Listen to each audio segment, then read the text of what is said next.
ऊंची ऊंची बखरी उठाया हो समाधि राम, नीची निराख मोहर जी। घोड़ावा चढ़लया वहीं दुल्हे कावने राम, अरु झई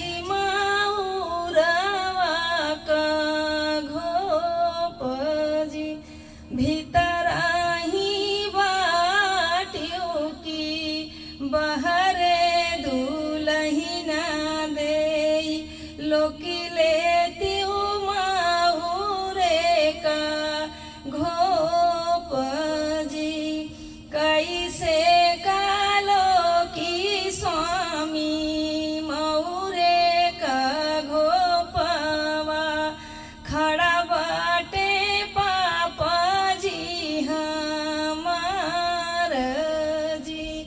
एतनी लाजा धूरी जऊ तू ही रहियू, काहे बोलायू ससुरार जी।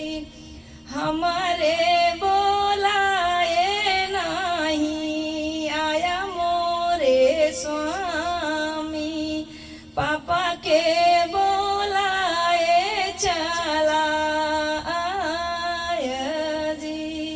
ऊंची ऊंची बखरी उठाया हो कावनेरा, मनी चीनी राख मोहर जी।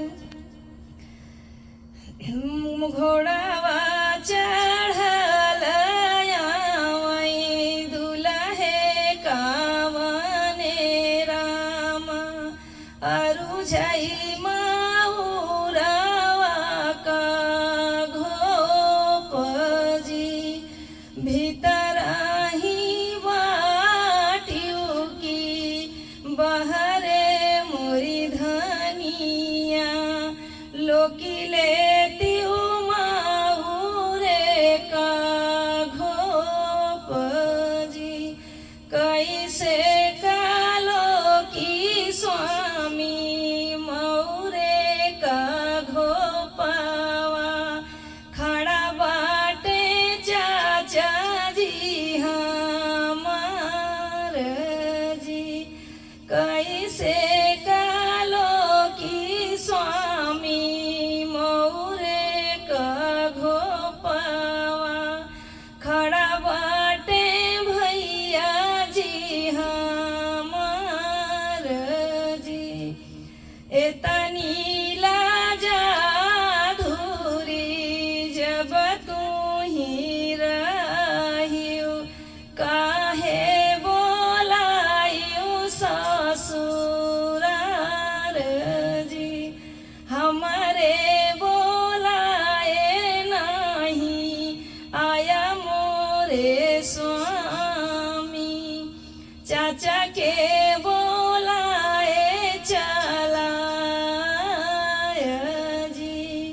हमारे बोलाए नहीं आया मोरे स्वामी, भैया के बोलाए चला जी। दोस्तों ये गाना जैसे आपको लगे जरूर हमारे वीडियो पे जाइए, आप लोग कमेंट कीजिए आपको ये विवाह कैसा लगा।